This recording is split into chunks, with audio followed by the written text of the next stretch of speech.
Are you an NFT creator or community member tired of seeing extreme gas fees for minting NFTs? Well, Azuki created a smart contract called the ERC721-A. Maybe it can help.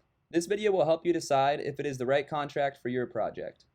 I'm Jack, and on EatTheBlocks, we help Web 2 developers transition into Web 3. Let's say you want to mint a bunch of NFTs from your favorite project, and you go to mint and you find that the gas prices are outrageous. You only end up minting one just to save money. This is the exact problem that the ERC721-A contract fixes. Check out this chart supplied by the Azuki team. It shows the difference in gas used for minting NFTs. As you can see, ERC721-A barely goes up while the standard contract has a big increase in gas. To see how this works, first I'll explain how the standard contract mints 5 NFTs.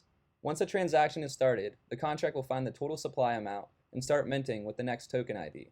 We will then loop through this method 4 times, updating my address and the token on each iteration. The total supply will now be at the end of the list. This wrote to the blockchain for all 5 tokens, resulting in 5 times the gas fees. When Bob comes along, he can now mint the next one. Now for ERC721-A. This contract will find the total supply amount and start minting with the next token ID, just like before. However, instead of looping through each token ID, the contract will just move the total supply up by 5.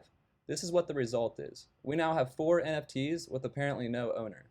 Now Bob can mint just like before. Even though these tokens say they are owned by the 0 address, they are still mine. Looking at the owner of function in the smart contract, we can see how this works. The function first looks to see if the NFT has a real address. If it does, it returns the owner of that address. If not, it will decrement the ID by 1 and try again.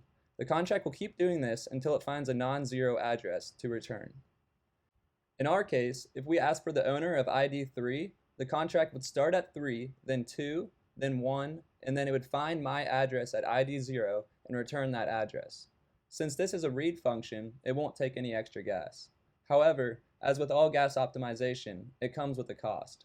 The cost is in transferring NFTs after mint. Let's say I transfer token number 2 to Alice. The contract will also have to claim the next token in the list as mine, ID number 3, so that I can still be the owner of tokens 3 and 4. This transfer will then cost double the gas fees as a standard contract would. In the end, both contracts work great, so it will be up to you to decide if this contract is worth it. Every NFT project is different, so you will need to think about how your community will be minting and exchanging their NFTs. I hope you enjoyed this video. Thanks for watching, and I'll see you later.